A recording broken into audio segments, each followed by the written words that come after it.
De la reconnaissance par la France de l'État de Palestine à l'offensive énergétique de l'Ukraine contre Moscou, en passant par les débats européens sur l'utilisation des avoirs russes, l'actualité aujourd'hui illustre combien la géopolitique s'entrelace désormais avec l'économie et la finance.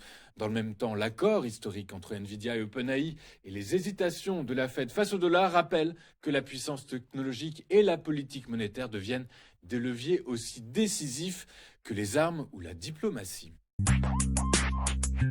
La France a franchi un cap historique hier en reconnaissant officiellement l'État de Palestine lors de l'Assemblée générale des Nations unies.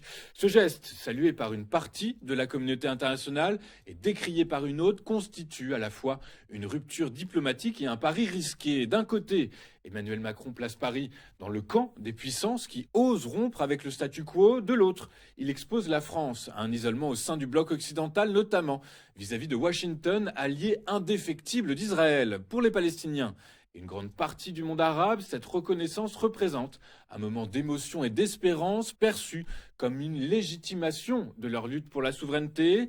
Cependant, du point de vue géopolitique, les tensions pourraient s'exacerber. Israël voit dans cette décision une provocation et certains analystes redoutent une spirale de crispation diplomatique et sécuritaire. Or, les enjeux sont multiples, à la fois sur le plan historique, puisque Paris s'inscrit dans une tradition diplomatique singulière. Dès les années 1970, la France avait reconnu l'ELP comme interlocuteur légitime, cherchant à incarner une voie alternative à la médiation américaine. Cette décision s'inscrit donc dans une continuité d'autonomie stratégique. Sur le plan diplomatique, Paris engage son crédit international en se positionnant comme médiateur potentiel, mais au risque d'aggraver les divisions au sein de l'Union européenne partagée entre partisans de la reconnaissance et défenseurs de la prudence. Sur le plan stratégique, la question sécuritaire demeure centrale. Cette décision pourrait fragiliser les tentatives de stabilisation au Proche-Orient si Israël opte pour une politique de fermeté accrue. Sur le plan économique, enfin, les conséquences sont immédiates et potentiellement durables. La coopération avec Israël, notamment dans les domaines technologiques et militaires, pourrait être affectée. Et à l'inverse, par contre, cette décision ouvre la possibilité d'un rapprochement avec plusieurs États du Golfe prêts à accroître leurs investissements en France et en Europe en signe de soutien politique. Déjà, les marchés ont réagi, le prix du pétrole a légèrement grimpé, révélant la nervosité face à l'éventualité de nouvelles tensions régionales. En définitive, la reconnaissance de l'État de Palestine par la France combine une dimension symbolique et un calcul stratégique. Elle redessine les équilibres diplomatiques, fragilise certains liens économiques tout en renforçant d'autres en réactive la mémoire d'un conflit vieux de plus de 70 ans. Ainsi, une interrogation domine. Paris a-t-il pris le risque de se marginaliser pour un symbole ou vient-il d'entrer dans l'histoire en redonnant un souffle politique à l'idée de paix ?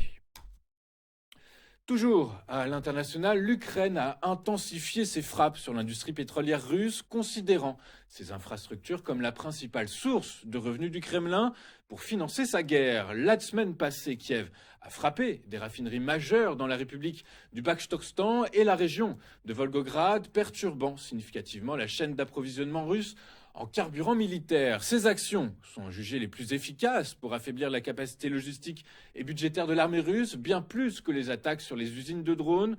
Le gouvernement russe dépend, je vous le rappelle, à près d'un tiers de ses recettes pétrolières, ce qui explique la nervosité croissante à Moscou face à la multiplication de ces attaques ciblées. Selon les statistiques publiées, au moins 17% de la capacité totale de raffinage russe a été mise à l'arrêt temporairement, forçant la Russie à rationner le carburant dans plusieurs régions. Cette stratégie ukrainienne marque une escalade assumée dans la guerre d'usure et pourrait devenir un modèle pour la suite des combats, même si elle ne suffit pas à elle seule à briser l'impasse militaire actuelle. Et jusqu'où l'Union européenne peut-elle pousser le curseur financier pour soutenir l'Ukraine ? Depuis 2022, près de 250 milliards de dollars d'actifs russes gisent gelés dans les coffres d'Euroclear, un trésor dormant qui pourtant rapporte de moins en moins 3,4 milliards d'euros d'intérêts au premier semestre 2024 contre seulement 2,7 milliards cette année. Pas de quoi alimenter durablement l'effet de guerre ukrainien, d'où l'idée à Bruxelles d'un tour de passe-passe financier, transformer ses avoirs en obligations à compos zéro pour bâtir un prêt de réparation destiné à Kiev. Le dispositif piloté par une coalition volontaire de pays, permettrait de contourner un veto hongrois toujours prompt à défendre Moscou. Mais ce projet, à l'apparence ingénieuse, inquiète les financiers. Redoute un dangereux précédent. Si les actifs souverains ne sont plus sacrés, qui voudra encore placer ses réserves dans la dette publique occidentale? La Belgique, siège de Euroclear, n'est pas en reste. Elle redoute une avalanche de recours juridiques susceptibles d'ébranler l'ensemble du système financier européen.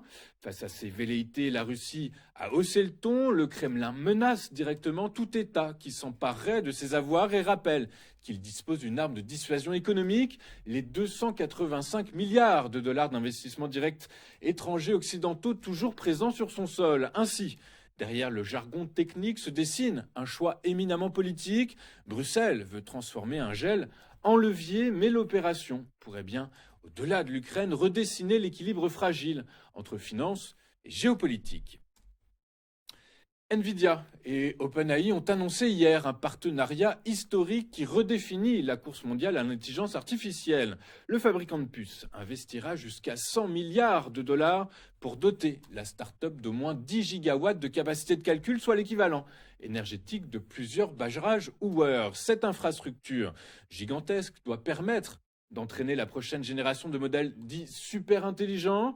Jensen Huang, le PDG de Nvidia, a qualifié le projet de géant, tandis que Sam Altman, patron d'OpenAI, a évoqué un super cerveau aux implications encore difficiles à concevoir. L'impact sur les marchés a été immédiat. L'action d'Nvidia a bondi de près de 4%, portant sa capitalisation boursière à près de 4 500 milliards de dollars, ce qui correspond à un record mondial. Oracle a également profité de son partenariat parallèle avec OpenAI, puisque sa valeur boursière a grimpé à proximité des 1000 milliards de dollars. Ces mouvements confirment le rôle central d'OpenAI dans la perception des investisseurs quant au potentiel de l'intelligence artificielle dans un secteur où le financement a atteint des niveaux sans précédent.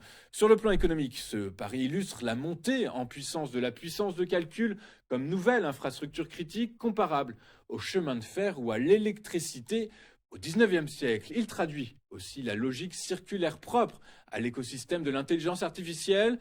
Nvidia finance OpenAI qui consomme ses propres puces, transformant ainsi l'investissement en revenus futurs. Toutefois, ce modèle interroge sur la solidité de la demande réelle face à l'euphorie actuelle. À l'échelle géopolitique, l'accord s'inscrit dans un contexte tendu marqué par la rivalité technologique sino-américaine. En sécurisant OpenAI, Nvidia renforce l'ancrage américain dans la bataille mondiale de l'IA alors que la Fed accompagne les marchés par une politique monétaire plus souple. Après 4 jours consécutifs de hausse, le dollar américain s'est stabilisé, reflétant l'incertitude des marchés face aux orientations divergentes de la Réserve fédérale américaine.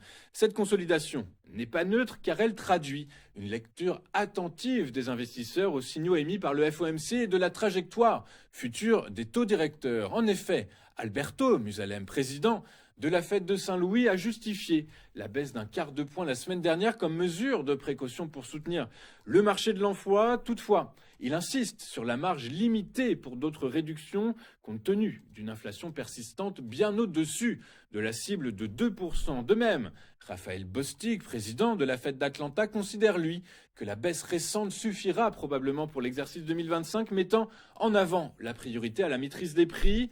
À l'inverse, le gouverneur Stéphane Miran plaide, lui, pour une réduction plus significative de 50 points de base, soulignant que le marché du travail reste solide et que le risque de ralentissement justifie un assouplissement plus marqué. Par conséquent, cette semaine s'annonce déterminante. Plus de la moitié des responsables de la Fed doivent s'exprimer avec, en point d'orgue, l'allocution du président Jérôme Powell.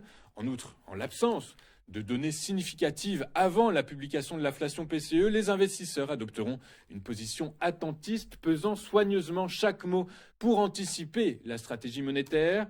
Ainsi, l'analyse des flux de marché montre que cette consolidation du dollar traduit une attente structurelle. Les investisseurs cherchent à calibrer le risque entre inflation persistante et protection du marché de l'emploi.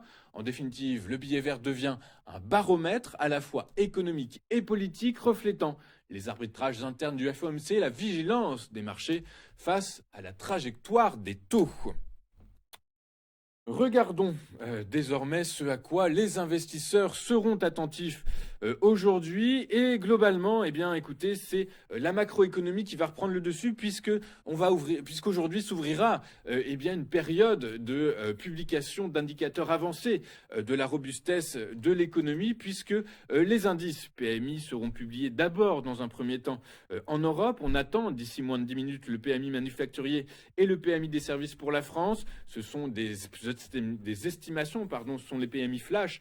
Pareil pour l'Allemagne. Dans un peu moins d'une heure, ce sera pour l'Europe. Et puis un peu plus tard pour la Grande-Bretagne. Et puis en milieu d'après-midi, heure française, heure à Paris, eh bien, c'est les indicateurs avancés pour l'économie américaine qui seront à scruter de très près. Attardons-nous maintenant un moment sur ce qui s'est passé hier sur les principales places financières de la planète et en Europe. Les principales places boursières ont clôturé dans le rouge à l'exception de Londres qui a grappillé 0,11%. Paris a cédé 0,3% à 7830 points. On note que Paris préserve les 7800 points. Francfort a lui reculé de 0,44%. L'Eurostock 50 a cédé 0,25% et le Stock 600 a lui symboliquement reculé de 0,08%. Une performance qui reflète la combinaison de tensions sectorielles et de prudence macroéconomique. Le secteur automobile a en effet pesé sur les indices hier. Porsche et Volkswagen ont abaissé leurs perspectives de bénéfices pour l'exercice 2025 en raison de retard dans le lancement de véhicules électriques, illustrant la difficulté persistante du secteur et provoquant une rotation vers des valeurs plus défensives. Parallèlement, les investisseurs ont surveillé de près la Fed. Les interventions de Stephen Miran hier et celle de Jérôme Powell aujourd'hui, très attendues et par la communauté financière pour essayer de clarifier la trajectoire des taux d'intérêt. Les commentaires, je vous le rappelle, d'Alberto Musalem et de Raphaël Bostich, rappelant que l'inflation reste au-dessus de la cible de 2%, ont renforcé la prudence, d'autant que les marchés anticipent désormais les chiffres de dépenses de consommation personnelle, le fameux indice PCE, indice favori de la Réserve fédérale américaine, une publication qui aura lieu vendredi et qui est un indicateur clé de la politique monétaire américaine. Je vous le rappelle, la bourse de New York a de nouveau terminé à des niveaux records hier, soutenus par l'envolée de Nvidia après l'annonce, je vous le rappelle, d'un investissement massif pouvant atteindre 100 milliards de dollars dans OpenAI pour développer ses centres de données. Dans ce contexte, le Dow Jones a gagné 0,14%, le S&P 500 a pris 0,44% et le Nasdaq s'est étoffé de 0,7%. Je vous rappelle que l'action de Nvidia a pris près de 4% à 183,61 $, entraînant avec elle une grande partie du secteur technologique, notamment Taiwan Semiconductor, tandis que Broadcom a reculé. Selon les spécialistes, le marché a profité d'achats opportunistes sur les grandes capitalisations plus que d'une véritable conviction acheteuse, d'autant que les anticipations de nouvelles baisses de taux de la Fed demeurent un soutien solide. La Banque centrale américaine, qui, je vous le rappelle, a déjà réduit ses taux d'un quart de point la semaine dernière et pourrait assouplir encore sa politique monétaire face au ralentissement du marché de l'emploi. Néanmoins, les responsables de la Fed, je vous le rappelle, apparaissent divisés puisque certains plaident pour un ajustement rapide alors que d'autres sont favorables à une approche plus graduelle compte tenu des pressions inflationnistes persistantes. Les investisseurs attendent désormais le discours de Jérôme Powell aujourd'hui et la publication, donc je vous le rappelle, de l'indice PCE vendredi prochain. Enfin, sur les marchés pétroliers, les prix ont terminé sans direction claire hier, pris entre le regain de tensions géopolitiques et la crainte d'une offre excédentaire. L'Iran et la Russie sont confrontés à une pression accrue de sanctions, l'Union européenne ayant proposé un 19e paquet de sanctions visant les hydrocarbures russes, tandis que Téhéran risque un retour complet des sanctions liées à son programme nucléaire. Pourtant, les analystes jugent qu'une perturbation majeure de l'offre reste peu probable, Moscou et Téhéran ayant jusqu'ici réussi à contourner les restrictions. En parallèle, la production accrue de l'OPEP+ continue d'alimenter les craintes de surabondance au T4 2025 et au S1 2026. Résultat, les prix restent sous tension, mais privés d'élan durable. Dans ce contexte, le prix du baril de Brent de la mer du Nord pour livraison de novembre a cédé 0,17% à 66,57 $. Son équivalent américain, le baril de WTI pour livraison octobre, est lui resté à l'équilibre puisqu'il n'a cédé que 0,06% pour clôturer à 62,64 $ l'unité. Nous allons marquer une toute première pause dans cette édition du 23 septembre 2025 et juste après, nous retrouverons Bernard Prats d'Exclos qui, dans ses Market Movers, nous expliquera dans quelle mesure il peut être intéressant de regarder les 3 valeurs qu'il a sélectionnées pour nous et éventuellement les mettre en portefeuille ou bien les sortir. À tout de suite sur T.